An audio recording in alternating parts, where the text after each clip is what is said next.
Enhance Team Member Performance, Module 1, Lesson 1, focusing on understanding yourself. And this is presented by Valma Degana. Self-knowledge is simply a matter of understanding yourself and knowing what makes you tick.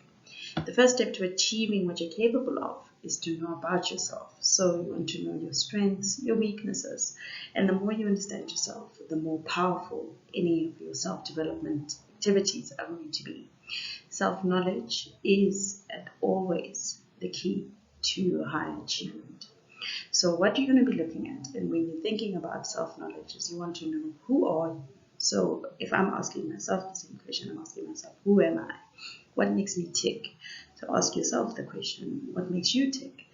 As in what makes myself tick? What am I good at? What do I struggle with getting right? To help better understand or answer these questions, we're going to use a little tool called a SWOT analysis.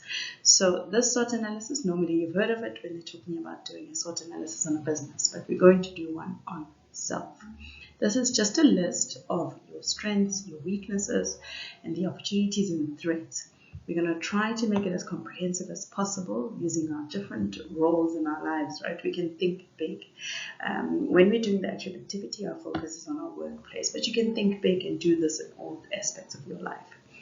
Download the activity sheet, complete it, keep it, and update it regularly. So have a date on it so that you know once every 6 months, once every year, you update this. As you keep doing it and you do it regularly and frequently, you will see where you have improved. Figuring out who we are is difficult. And it's difficult because we are blocked by our own perceptions, our own issues, the things we think about ourselves. When we try to introspect, it helps to identify some places where we can find out more information about ourselves.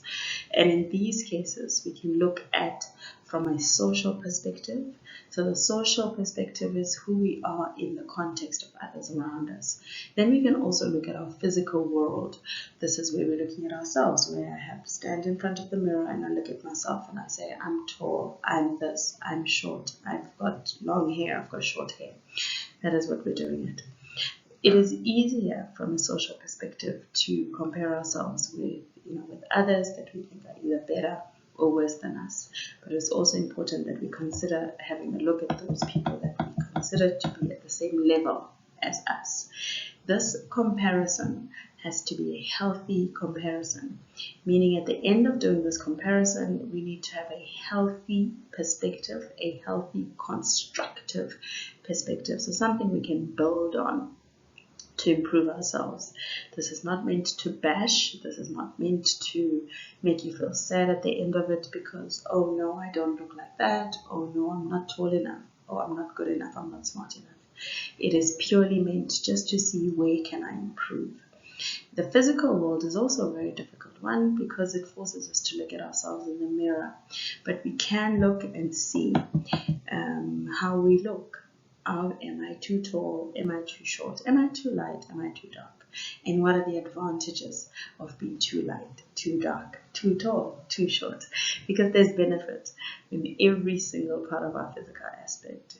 Whether you're tall or you're short, there's something that we can get and use from that. So when we have collected all this information, we want to see how we can use all of this, all of these features to our advantage.